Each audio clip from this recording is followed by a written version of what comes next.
Take me to the movies. It's Never Let Go. We have Anthony Jenkins, Percy Daggs, and Holly Berry playing in a horror flick. It almost feels like a movie about intentions. This is a house in the middle of the woods, and as long as the family is connected to this rope that's connected to the foundation of the house, they are protected by the house from what looks like entities that live in the land around the house.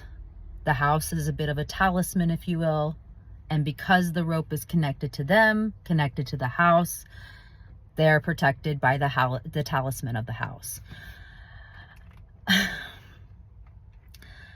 This was a stupid movie, guys. I really wanted to like it because I like Holly Berry, but this was dumb. Like, even just the entire basis that the house is a talisman, and if they're connected to a rope to the house, they're protected. It just seemed like a bit of a reach. It just didn't really make a lot of sense. There are times that you're wanting it to be good, but unfortunately, I feel like the acting was extra too on top of that. Like, they were just overreacting. It was like too much, if you will.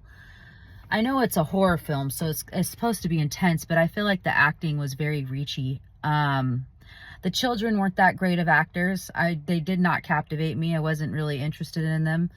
Holly did a good job as far as the acting bit, but the storyline sucked. The scary beings in the woods, whatever these entities are, there was one good scene, and they actually played the one good scene in the trailers. It's the crawling up the tree with the 4 hands.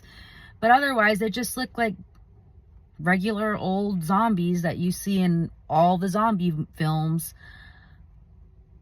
So anyways, at the end of the movie, you know, you guessed it, one of them gets overtaken by the zombies, because if you get touched without your rope, you become one of them.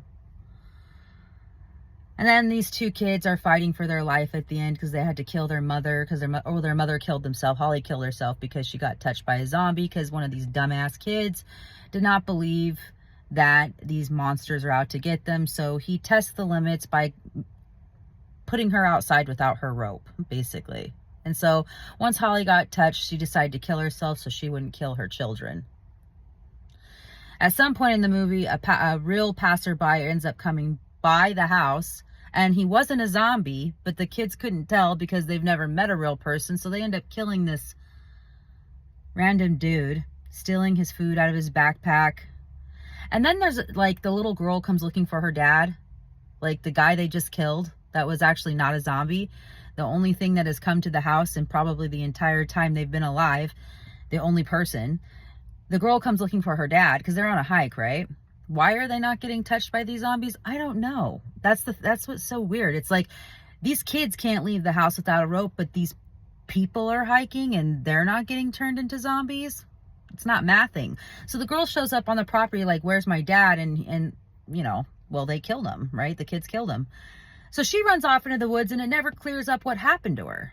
It never really clears like what happened to the girl. That's it. She just runs off into the woods. I'm going to give it a 4, maybe 5. If I'm generous, 6. 4 to 6. I don't even know if I can say it, because that's like mediocre. So I think it's got to be a 4, because 5 is mediocre, and I would rate this less than that. So yeah, no, I'm not going to recommend it.